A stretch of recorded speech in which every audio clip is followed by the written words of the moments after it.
Victoria Field, co-host of Metabolic Health Summit, and I'm here with one of my personal inspirations and a huge inspiration behind Metabolic Health Summit as a whole, Jim Abrams. Thank you so much, Jim, for inviting me over into your home and going live today. You're welcome. Glad you can be here. So happy to be here with Jim.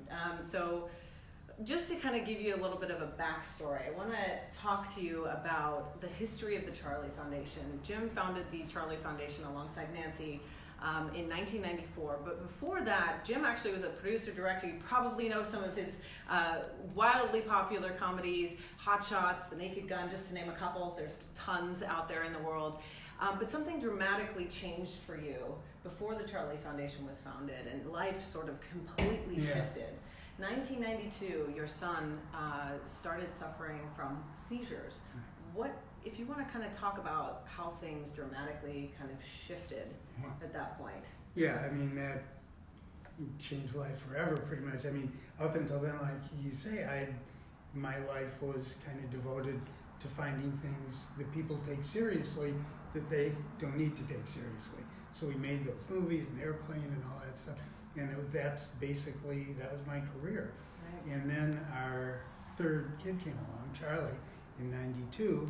And when he was about 1 year old, he started having seizures. And suddenly, that was 92 or 93 when he started having seizures. I've never heard a good joke about epilepsy or tried to make a joke about epilepsy in all those years. It's something that had to be taken very seriously. Right. It was scary. It devastated our family, and we couldn't stop the seizures. And we took Charlie to 5 different pediatric neurologists in different cities, and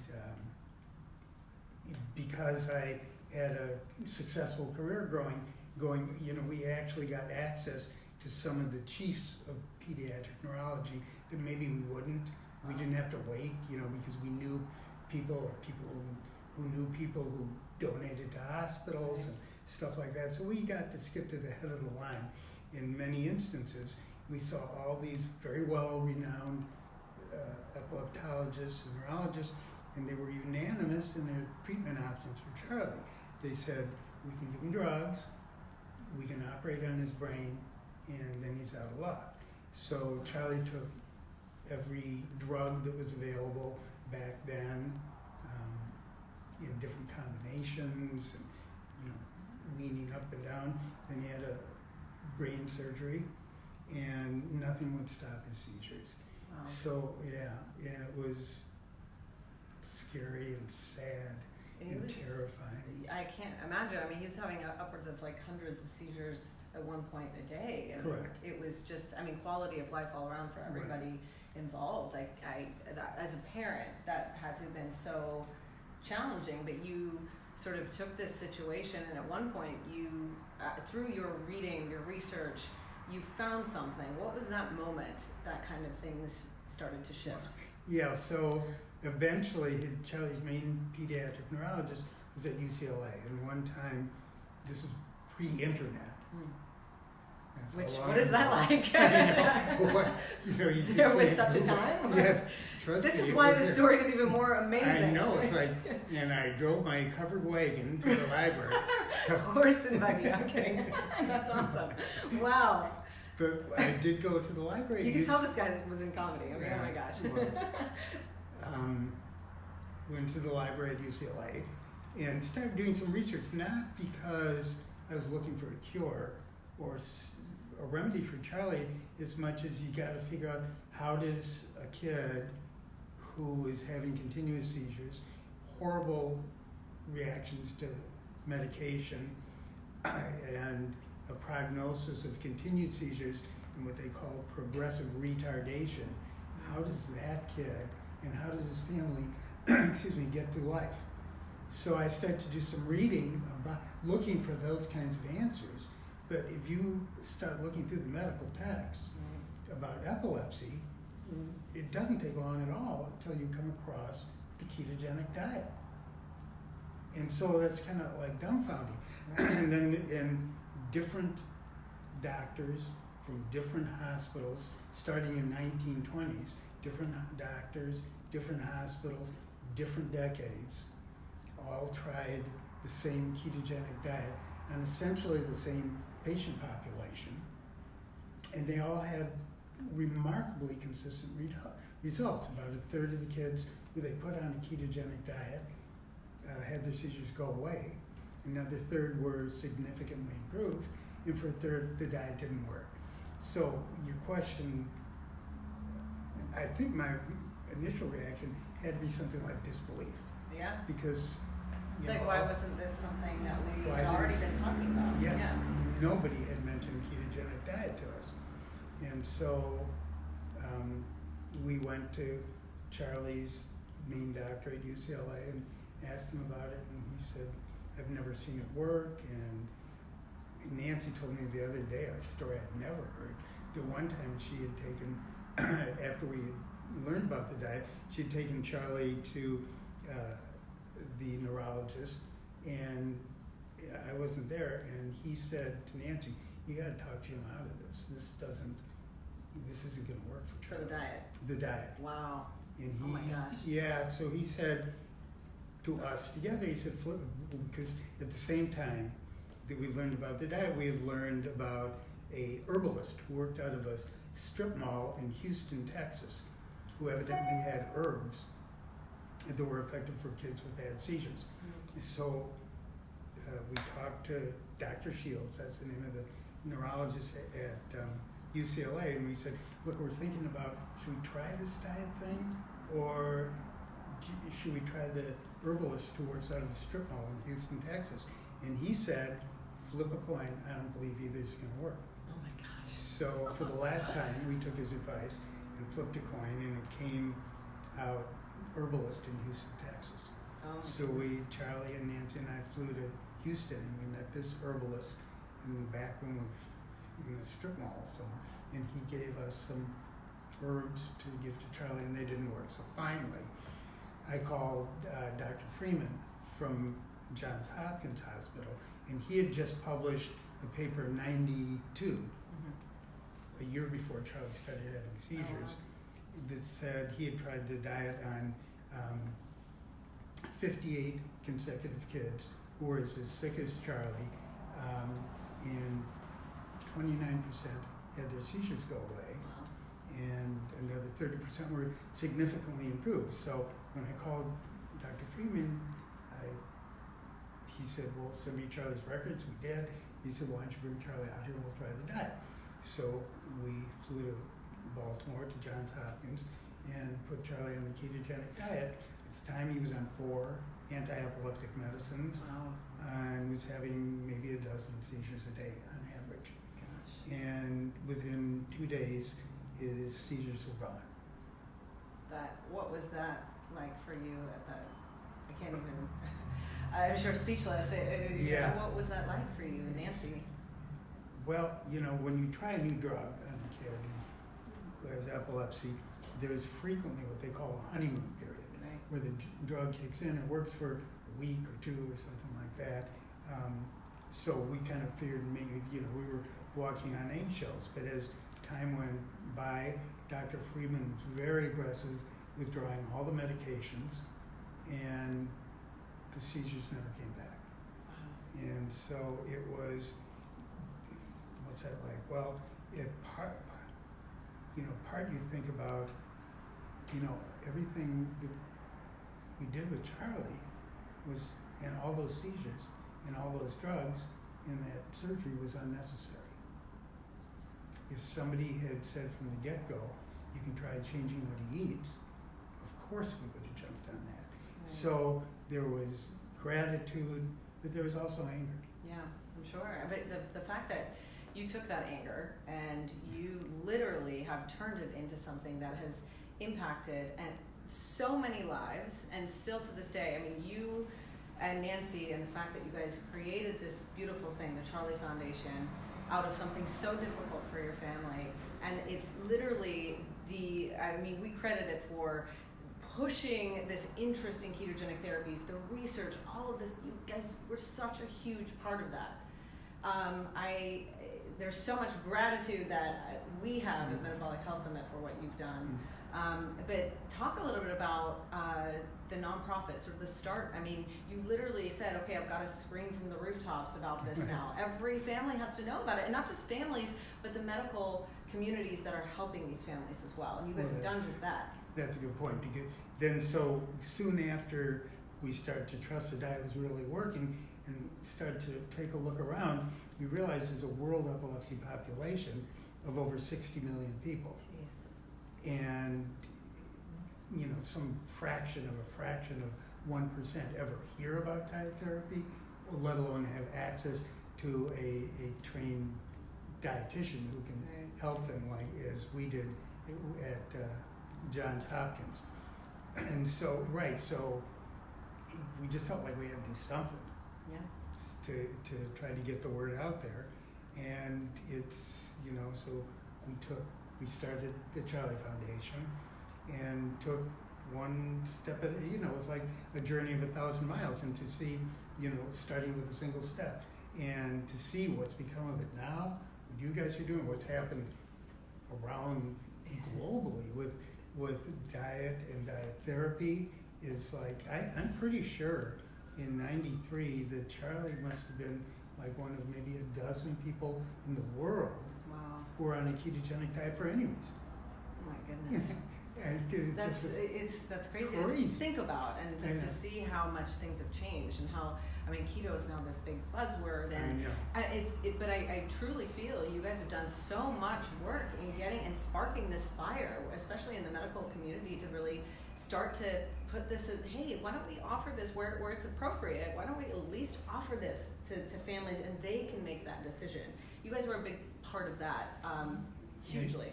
And I think, and I read some of the literature on your upcoming conference, and I was glad to see that one of the things you're focusing on, and I think in retrospect, it's been such a bewildering adventure, but in retrospect, I think that the biggest problem, and this was just like an epiphany a few years ago, is that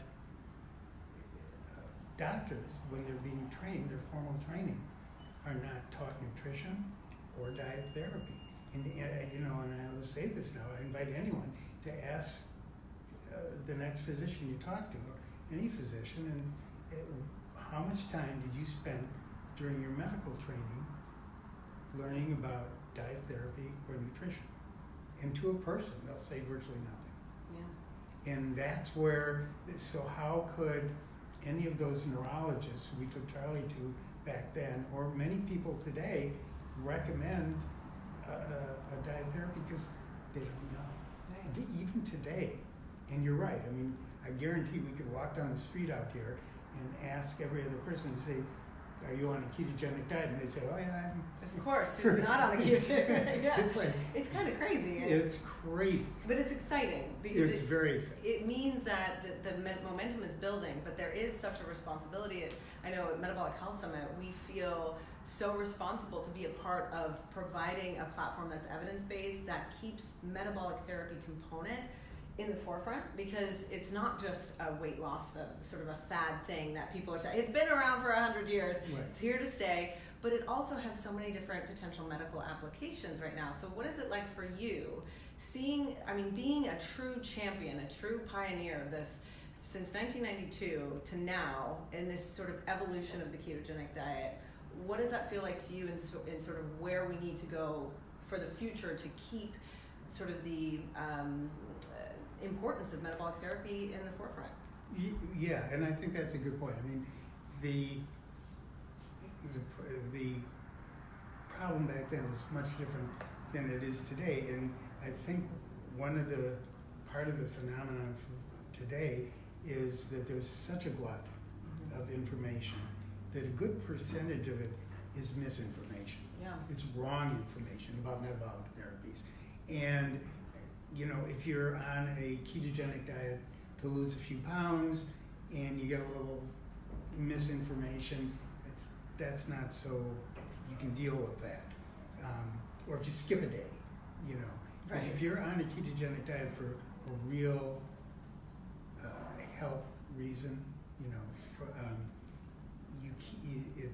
it's not You can't just read a pamphlet and go on with life. Right. It's very disciplined, and you have to stick with it, and you have to know that the food you're eating and the help you're getting is accurate. Yeah. And that's a big problem. So a lot of people will say, well, right, I'm on a ketogenic diet because I want to run the LA Marathon or something like that. And right, so, and that's fine, and that's great. And Just make sure you're adapted before you do it. You're right. Yeah. But if you have a real health cause, if you have epilepsy or brain tumor or any other whole Or you're on bunch of insulin for diabetes or something. exactly so. Right. You know, it can being accurate and disciplined on the diet is mandatory. Yeah. And I think that's, and I know you guys run into that too, that's our main focus today, is to make sure that if you're on it, as I say, for real health purpose, that you're doing it right. Yeah, no, absolutely. I mean, it's been really incredible to see the Charlie Foundation sort of evolve and Yeah. sort of where you are today.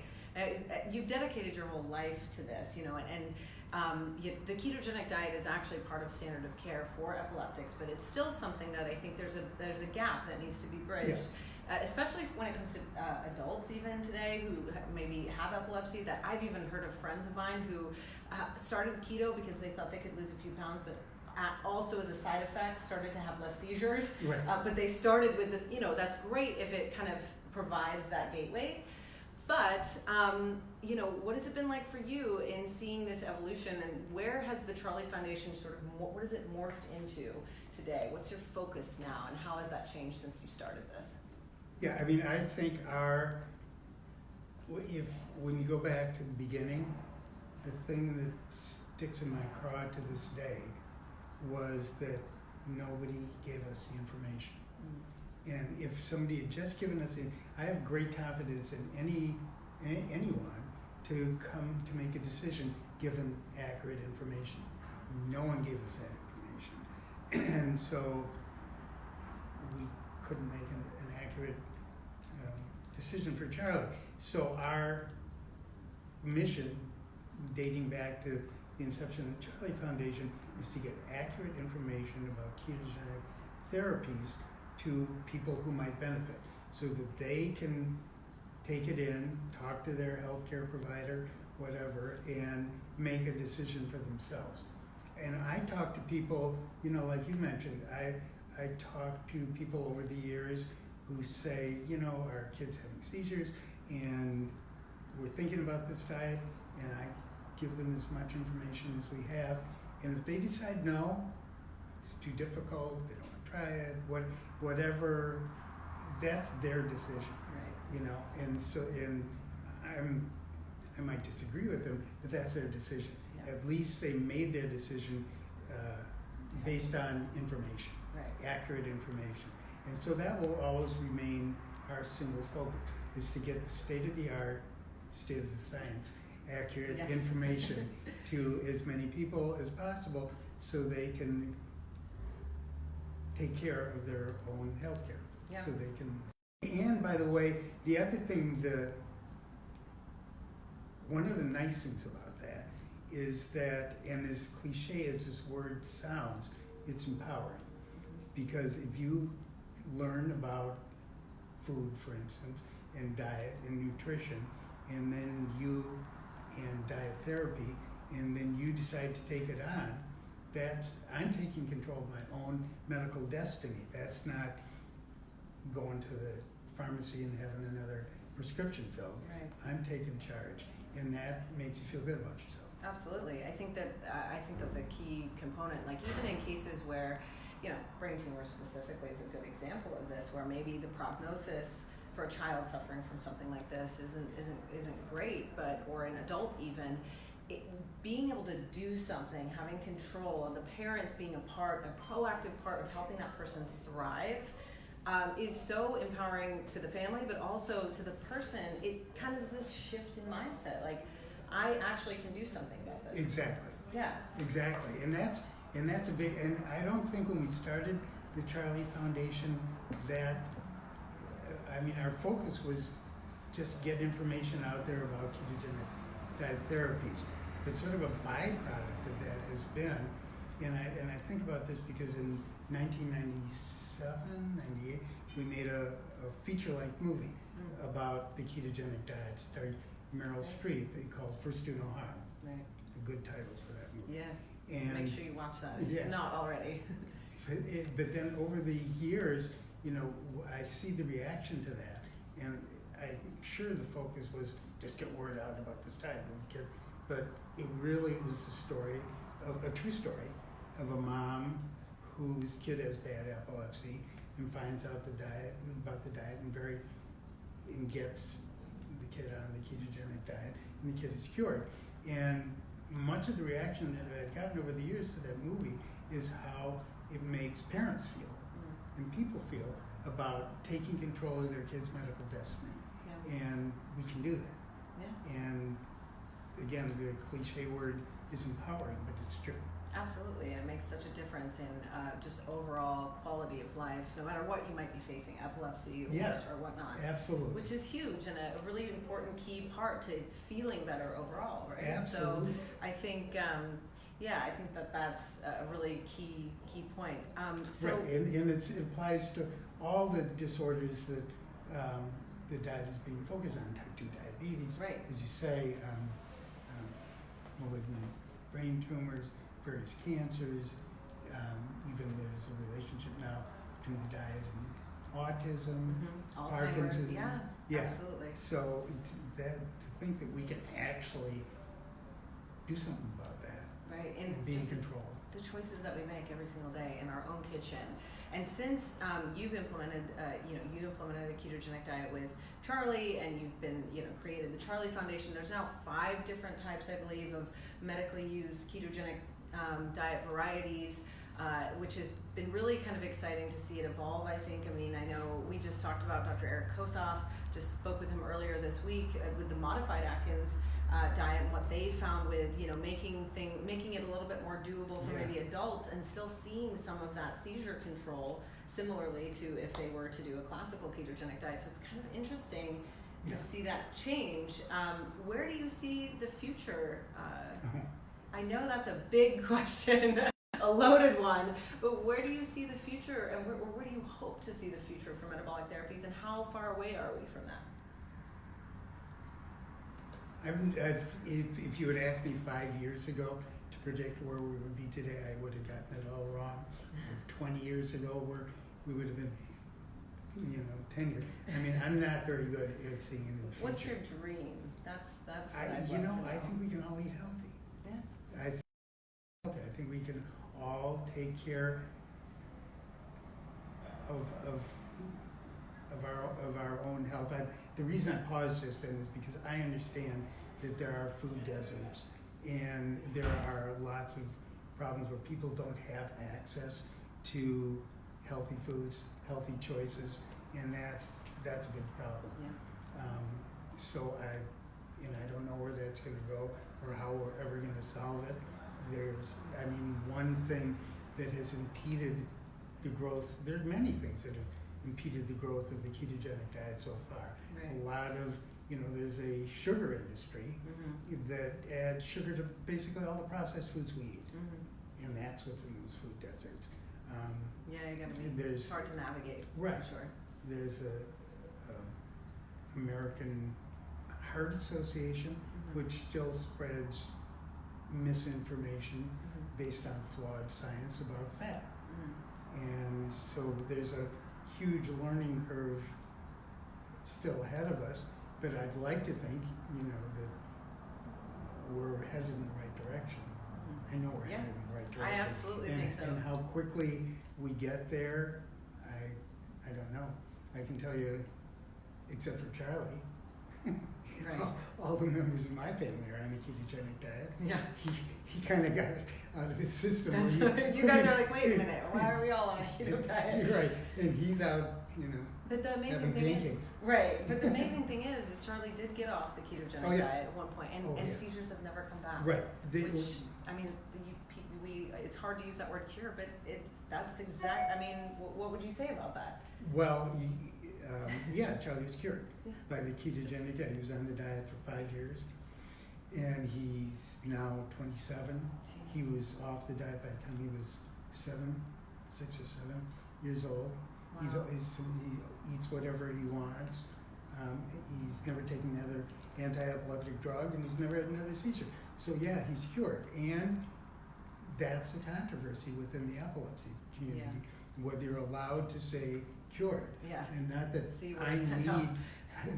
I need, or any of the tens of thousands of Charlies need the professional epilepsy associations to bless the word cure, because we know they're cured. Yeah. The kid from First Do No Harm kid is now 50. He's never had another seizure. Wow. I know people going back, the diet's been around. So lots of people have been cured, but it's still a very controversial word. If you ask many professional people in the epilepsy world, they'll say Charlie's seizures are resolved. They want to let us use the word, or cured. Right. But to me, that's always. Can I get a little political? Uh-oh. It's a lot easier to raise money if you say there are no cures. Well, regardless of words and how we want to put things together, I think the fact is that you guys have done the work to get this message out there that this diet can actually be a powerful tool for people. And more people, because of the work of you and Nancy, now know that a diet could actually help stop their seizures altogether. And maybe they won't come back. Maybe they will be cured or resolved, whatever you want to call it. Yeah. So, it's a really exciting time. You guys have also got an incredible team behind you. Yes. So Beth, who's your dietitian, who has done incredible work in educating people around the world when it comes to ketogenic diet therapies. You've also got Don, who's your recipe formulator. What's the key focus? I guess education is there, but I know in the medical communities, you guys are doing a lot of work in terms of education. What's the focus there? Yeah, so Beth has created a keto diet calculator where you can plug in, you can calculate meal plans for people who are on a ketogenic diet. Which is great. And it's phenomenal. Yeah. Dietitians are all over the world are using all this. over the world. Awesome. There are over 50,000 subscribers to ketogenic. Oh my gosh, that's great. I know, isn't it phenomenal? It's people, and the other day, I can tell you, we had to shut down the program for 2 hours because it was being updated. Oh my gosh. And my phone was ringing off. Everybody was. And emails were going. I don't know what to do. Exactly. That's funny. It shows nuts. how powerful of a tool it is. It's such a powerful tool. That's awesome. And now it's becoming HIPAA compliant. Oh wow. Yeah, which is That's huge. So that's made a huge difference in accessibility and accurately calculating meal plans for people. It's revolutionized it. And you're right, Beth Subakane has also traveled the world. She's taught the diet in person at over 250 hospitals globally.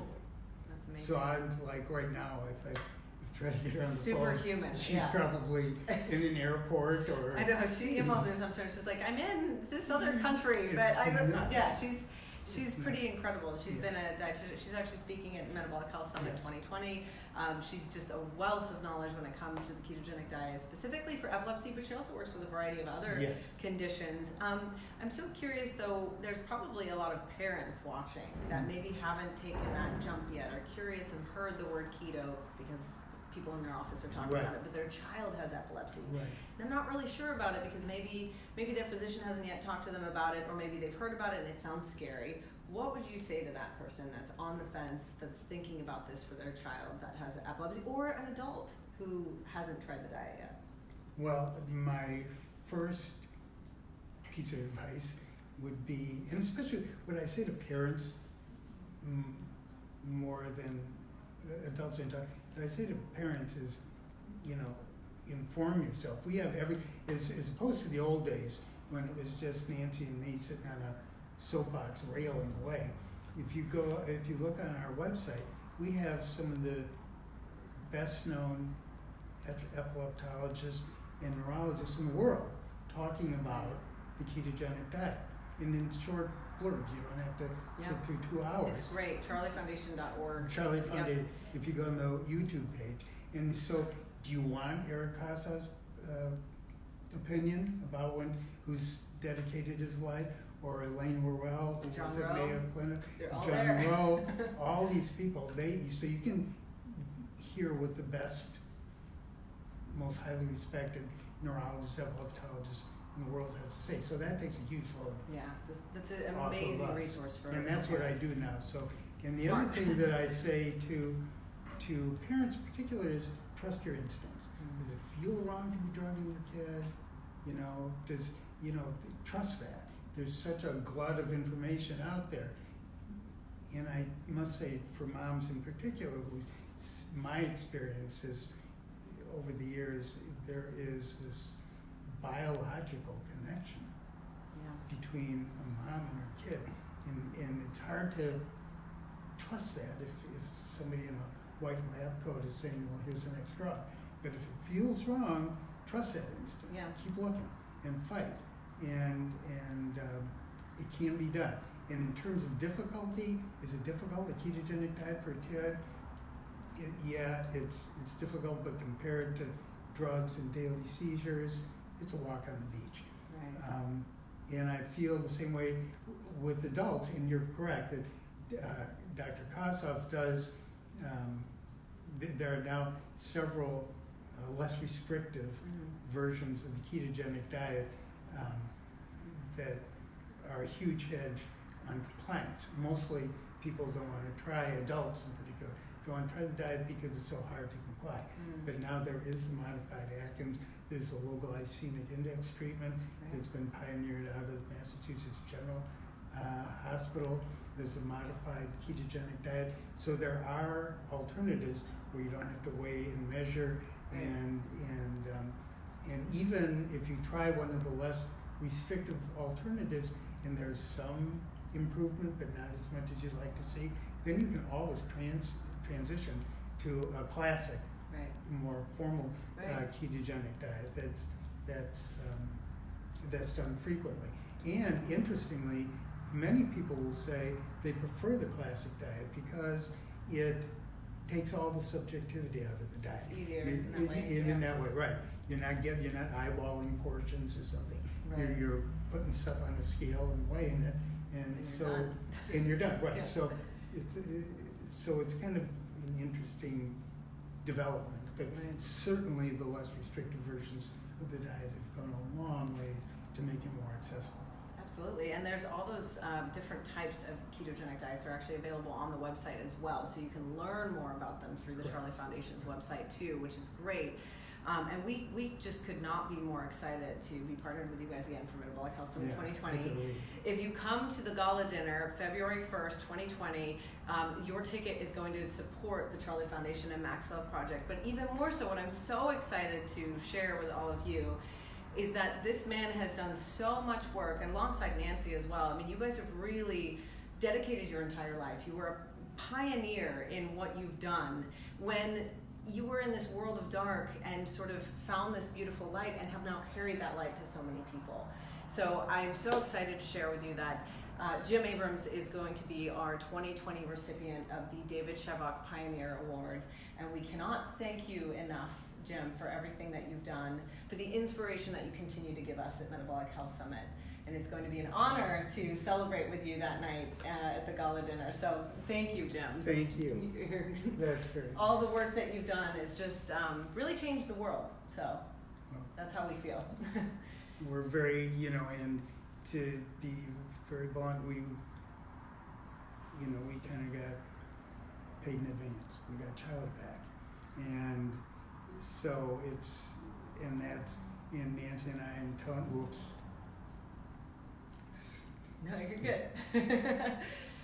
We're grateful every single day, and especially having stayed in this world of diet therapy for epilepsy. You get to almost daily get to see and appreciate how lucky we are, and how fortunate we are that Charlie escaped. Yeah. And he was actually with us at the gala dinner last year. That Yes. was the best thing I have ever seen. He was cutting up a rug with Thomas Seyfried, and we had the best night together celebrating you guys, and it was just wonderful to see, just where you've come from and how you took this just tragic, difficult situation and turned it into such a light for so many people in the world. So we can't thank you enough for that, and we cannot wait to kick off Metabolic Health Summit. I'm very excited. It's gonna be great. And I got to tell you, to see how far you guys have come, how rapidly, it seems to me, probably not thanks. that you guys have come this far, the way you've opened up the diet to the huge audience has been, I sometimes have to sit back and pinch myself. I'm serious. It's exciting to see where it is Oh today. my gosh, it's incredible. Well, the Charlie Foundation has served as a huge inspiration behind that. So thank you again. And if you want to come and visit us at Metabolic Health Summit, check out the conference, come to the gala dinner, meet Jim. He's going to be there. Please visit metabolichealthsummit.com. Also, make sure you check out the Charlie Foundation's website. You can find an incredible wealth of information there, charliefoundation.org. I'll post it in the comments below. Thank you all for watching. If you have questions, please comment below. We can always try to get those answered. Jim, thank you for making the time today. It's such a pleasure. And we'll be kicking off the summit with you here I'm in excited. 3 months. I'm very excited. All right, thank you for watching.